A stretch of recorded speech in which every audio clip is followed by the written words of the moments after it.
Viewers আসসালামু আলাইকুম, welcome back to my channel Asma কুলি কিচেন অ্যান্ড ব্লগ ভিডিওতে সবাইকে স্বাগতম। আশা করি সবাই ভালো আছেন, আমি আলহামদুলিল্লাহ ভালো আছি। তো সকাল সকাল আমি আমার ডেলি রুটিন ব্লগ শুরু করে দিয়েছি। তো সকাল উঠেই আমি আমার ছোট মেয়ের জন্য খিচুড়ি রান্না করেছি, বসাই দিয়েছি খিচুড়ি। তো আনিশা মনিকে এভাবেই খিচুড়ি আমি রান্না করে খাওয়াই। এক এক সময় এক এক রকম চেঞ্জ করে খাওয়াই, কারণ ও সবসময় এক ধরনের খাবার খেতে পছন্দ করে না। তো আমি আমার জন্য বানাই নিচ্ছি রুটি।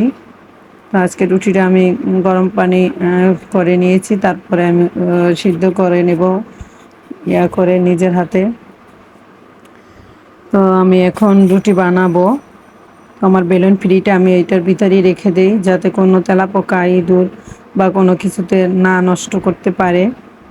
তো আমার রুটি বানানো শেষ, এখন আমি ভাজবো। তো ভাজতেছি রুটি আর আনিশা মনির জন্য এবং আমার জন্য ডিম পোস্ট করে নিচ্ছি, কাঁচামরিচ পেস্ট কুচি দিয়ে একবারে ফুলাইয়া। তো ওরা খিচুড়ি দিয়ে খাবে আর আমি রুটি দিয়ে খাবো। তো ভাত হয়ে গেছে, এখন আমি তরকারি কেটে নিচ্ছি। কাঁচা কলাগুলো অনেক ভালো, একবারে ক্ষেত থেকে নেওয়া আসা কলা বাগান থেকে। কলাগুলো কেটে নিয়ে এখন আমি দিয়ে নিচ্ছি হলুদের গুঁড়া আর লবণ, কারণ এগুলো দিয়ে অনেকক্ষণ ভিজিয়ে রাখলে কষটা চলে যাবে, যেটা কালো হয় তরকারি যখন রান্না করা হয়। তো এই জন্য আমি কষটাকে এভাবে করব। কষগুলোকে এভাবে ধুয়ে আমি তারপরে কলাটা রান্না করব, তাহলে কষ লাগবে না। আর আমি বসাই নিচ্ছি মুসুরির ডাল, আলু, টমেটো দিয়ে মাখা মাখা চচ্চড়ি, একবার হাতে মেখে তারপরে আমি বসাই দিচ্ছি। সরিষার তেল দিয়ে নিচ্ছি, সব কিছু দিয়ে কাঁচামরিচ দিয়ে হলুদের গুঁড়া লবণ দিয়ে আমি মেখে নিচ্ছি, সাথে রসুন কুচি পেস্ট কুচি দিয়ে আমি সুন্দরভাবে মেখে নিচ্ছি। তারপর এটাকে আমি বসাই দেব হাতে মেখে। এভাবে আপনারাও খেয়ে দেখবেন, খুব মজা লাগে। আমিও খেয়ে দেখেছি, আলহামদুলিল্লাহ ভালোই লাগছে। আপনাদেরও ভালো লাগবে আশা করি, রান্না করে খেয়ে দেখবেন।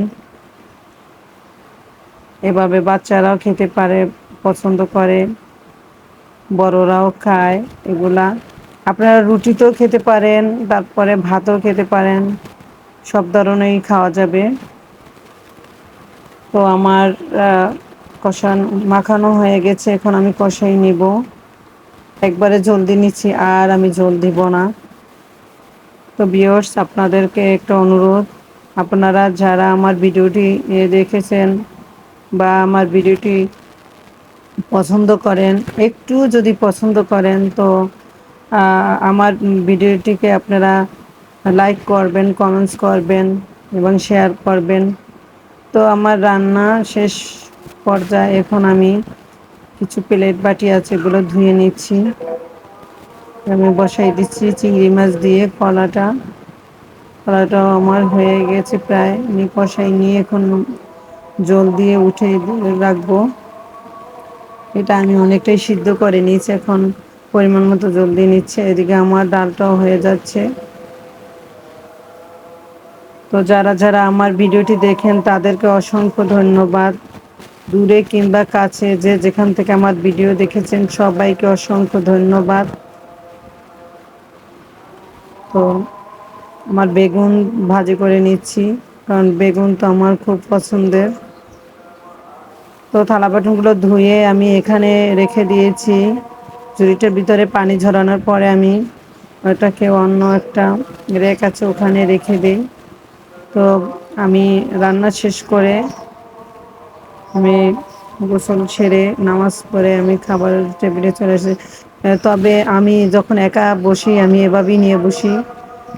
এখানে একা মানুষ খেতে বসলে বারবার উঠতে ইচ্ছে করে না। আমি আমার যতটুকু পরিমাণ তরকারি বা ভাতের দরকার আমি নিয়ে একবারে বসছি, বারবার উঠতে ভালো লাগে না।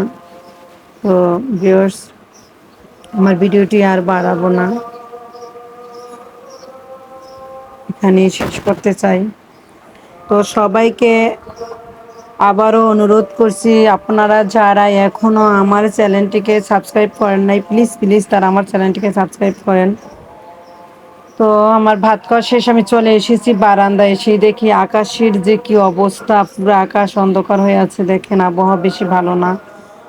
ধন্যবাদ সবাইকে আমার ভিডিওটি দেখার জন্য। আল্লাহ হাফেজ।